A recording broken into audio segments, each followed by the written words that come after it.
Good morning, frothers. It's very early here at Wheatlow Brewery, about 2:30 in the morning, and we're up and we're about and we're ready to brew. And today we're going to brew a clone brew of Heineken. And before you smash the telly or switch off in disgust, why are we doing Heineken today? Well, a couple of reasons. First of all, it's a challenge to try and clone a beer and get it as similar as possible to a big commercial beer, even an international macro lager like Heineken.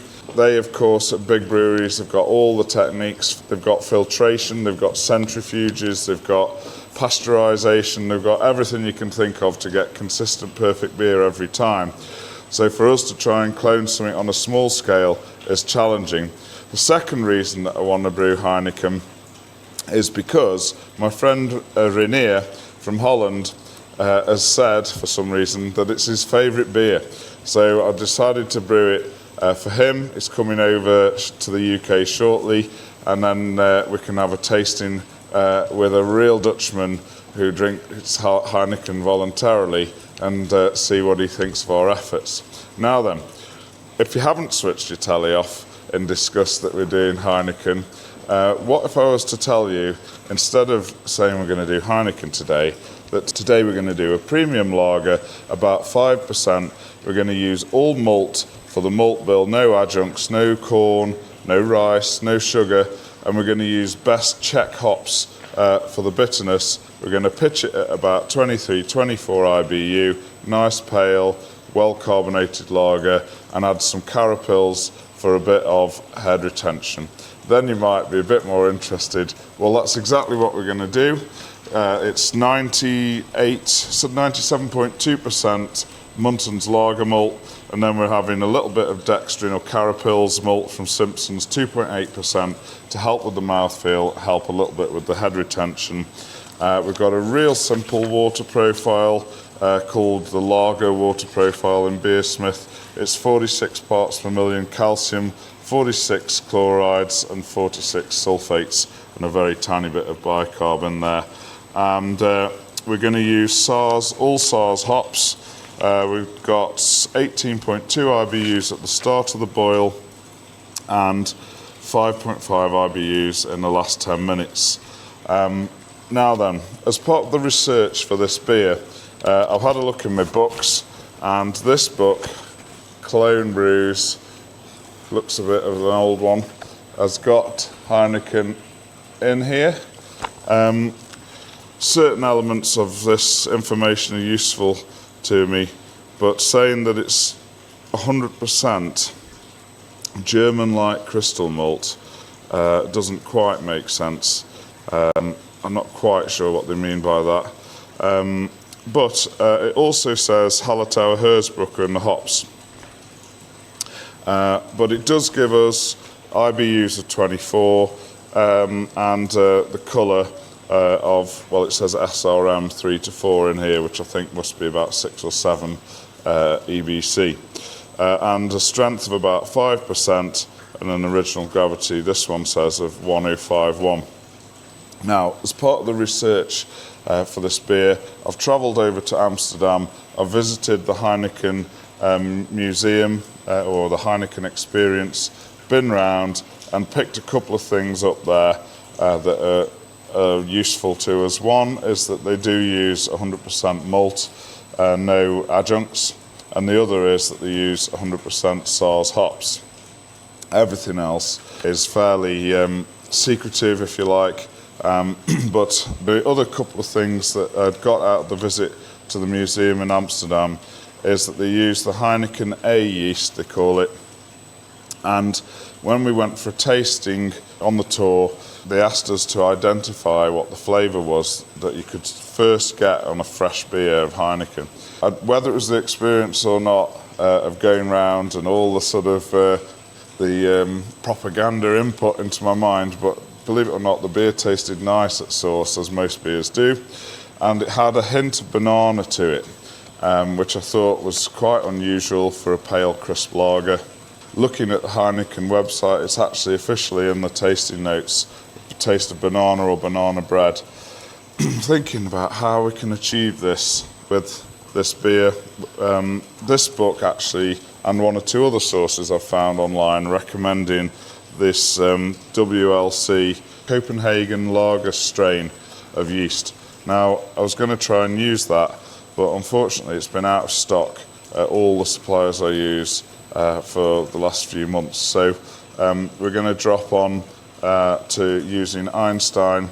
Einstein, I think, is similar to W3470, so very reliable, clean fermenting lager yeast. So we're going to use that. Now, I have considered, should we just put a tiny bit of Weissbier yeast in to try and get some banana, but I just can't get my head around it. I just think it's too risky, and if it suddenly tastes like Weissbier, it will just totally ruin the beer.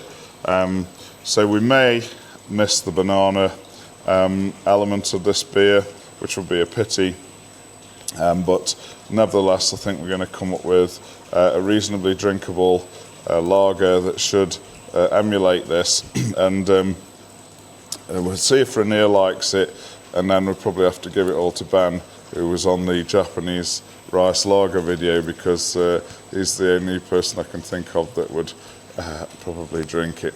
But we'll see what it's like first before we write it off. So we're going to mash in now. You can hear the water heating up and circulating behind me. And we'll get the show on the road, see what we can do about making this Heineken lager. And I think for the fermentation on this one, we're going to try and get through the system reasonably quickly. So I'm going to ferment it warmish at about 16 degrees, under pressure as well, and see if we can get it to get ready in time, because Rainier's coming in just over 4 weeks. And the other thing I've decided to do, again to help perhaps save a bit of time, is to use ALDC, alpha acetolactate decarboxylase enzyme, which will help prevent diacetyl. So that should save us having to do the diacetyl rest at the end of fermentation. I'm also going to add clarity because may as well make this gluten-free as well. So it's all happening here at Wheatlow Brewery, and we're hoping to get a very fine lager indeed from this process.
Right, those hops that you just saw going in, that was the first edition, 60-minute edition.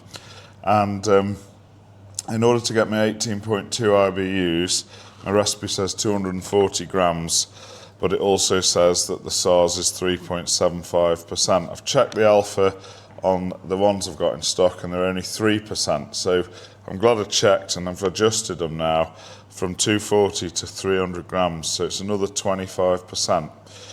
Just to keep the same bitterness. So it is important to always check that, especially on a hop like Saaz, which is low alpha acid. Although I suppose it doesn't really make any difference, whatever the hop is. If it's a different figure to your recipe for the alpha acids, then it's going to affect the bitterness. So 300 grams now instead of 240, they've gone in. Boil's progressing nicely, and then at the end I've done the same with the end hops. They've gone up from 200 to 250 grams, and they're in there along with the Protoflock, and they'll go in for the last 10 minutes. and then we'll cool it down, get it in the fermenter, add the ALDC and the clarity and the yeast, the Heineken-style yeast, and then we'll be in business. Right, brew day is going really well. It's only 8 o'clock, and my last 10 minutes hops are about to go in, so we'll whip them in now.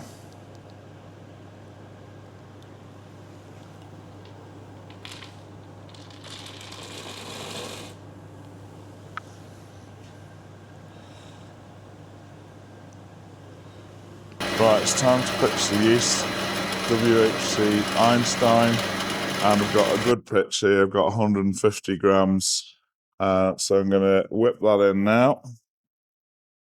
I've got the ALDC.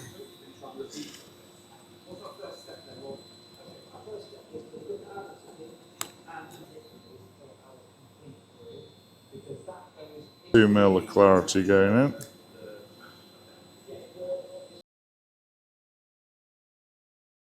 Right, and the original gravity has come out at 1048. That's 1 point above what I was hoping for, which I'm not worried about because hopefully we'll finish at around 5.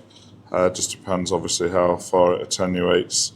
pH is 5.3, that's fine. So yeah, looking forward to seeing how this one turns out. Right, Heineken installed in the fermenter, so just need to tip it up.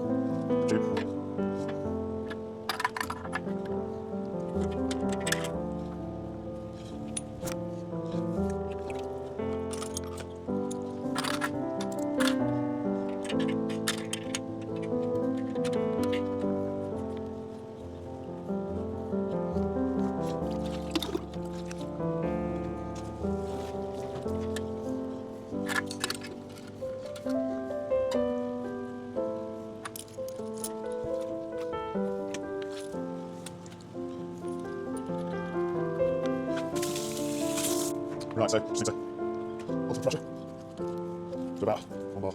Some 12 I think. We'll do it 8 that time, actually.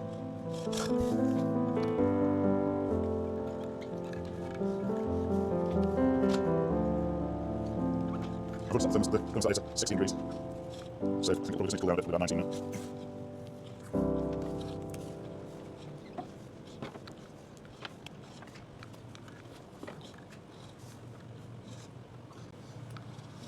Alright, good.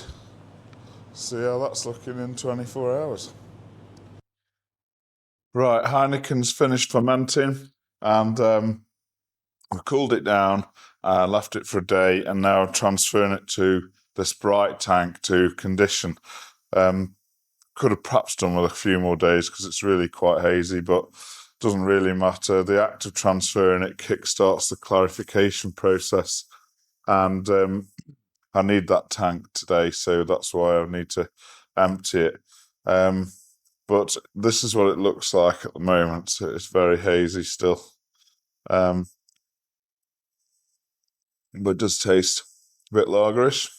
So we'll get that fully transferred, seal it up, and can probably put a bit of Super F findings in there as well, and see how that gets on just being left cold to condition. Super.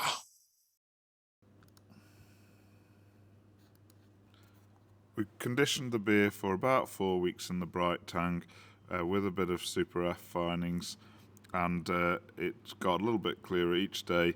Eventually we kegged it, and it's pouring a beautiful pale golden colour as you'd expect from Heineken, and you can see here that a fluffy white head is emerging at the top of the beer, frothing away, and of course we need to scrape that in the Dutch style with one of these special Heineken froth knives. And that done, we can have a look at the beer and what it looks like. And if you have a look, you'll see that there are quite nice fine bubbles in the beer rising up from the agitator thing at the bottom of the glass. And this is good because we've naturally carbonated the beer, so Imagine if we pour a real Heineken, we'll see that that one's got slightly bigger bubbles, and that should give us a little bit softer mouthfeel and less of a carbolic taste that you get with forced carbonation. So it's looking great, but now let's see what Renier thinks. Right, so here we've got Renier and Sean, all the way from Holland, flown in specially to taste the Wheatlow frothing ale. And in front of you, gentlemen, you've got 2 beers.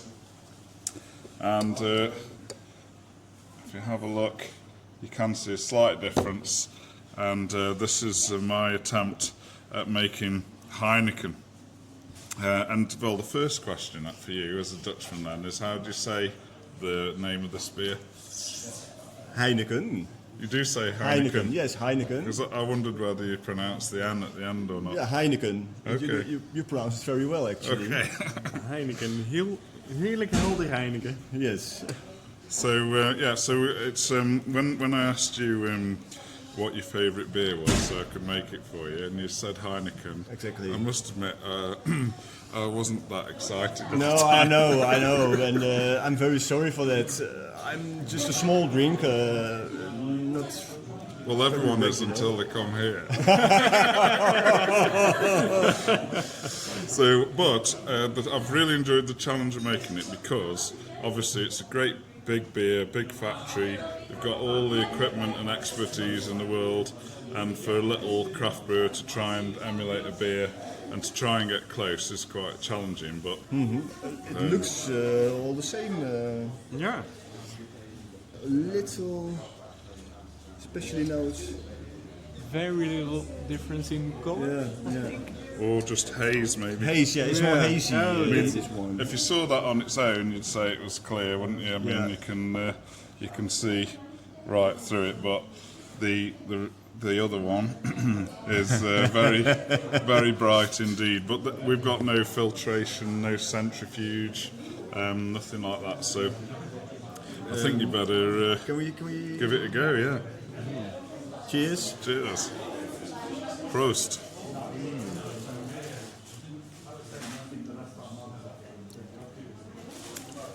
That's a nice beer. Which one are you on? You're on the homebrew. I'm on your Heineken.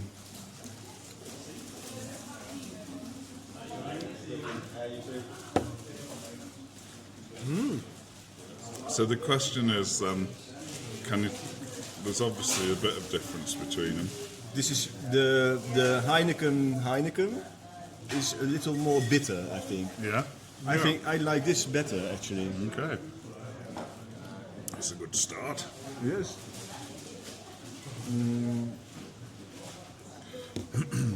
It's actually, it falls upon a brewer to test his beer regularly for the interests of scientific analysis, and as I've been trying this every day, it has actually improved every day, so maybe it will still continue to do so. But it is probably about 4 weeks since I brewed it, so it's young for a lager. Since I'm not as I told you, I'm not the biggest drinker. I always love the blonde beers, the easy to drink, summerish beers. I know that you're more into the IPA, I guess. Well, it has been mentioned that I'll drink anything. But as it happens, when you said, can you brew Heineken, I'd been to the Heineken Museum in Amsterdam only a few months ago. And the first thing that I noticed there is they did say that they use 100% barley for it, and not any adjuncts like sugar or maize or even rice. And they also use 100% Saaz Czech hops. So really, if you said you were going to homebrew a beer that was 100% barley and 100% Saaz Czech hops, you'd think that would be a pretty good beer. So Yeah. I shouldn't pull my face about Heineken. And obviously they've been moderately successful over the years, so they must know something. Yes. So I suppose the second question then is, if you went into a bar and you had that without being side by side, would you believe it was Heineken or not? Yes, definitely. I think I would believe, yeah. Definitely. Well, that's, And as I say, I really prefer your Heineken over these. Yeah, it's a bit lighter. It's, Yes, yeah. It's almost like you know the what's the beer called from Limburg in Holland? Also a blonde. the brand. Yeah, brand, and you also have Bob, I guess. Oh, Janneke, come in, please. What's the name of the beers that uit Limburg? Die hele lichte bier. Get it always. I'll get it. Alpha. Oh, yeah, Alpha. Alpha, You know yeah. Alpha? That's from Limburg, is it? Yes. Yes, Alpha from Limburg. Yeah, and it's also a very light beer. My favorite, actually. Ah, okay. Yeah, and I drink more beers in the summer than in the winter, actually. And you drink all the year. Allegedly.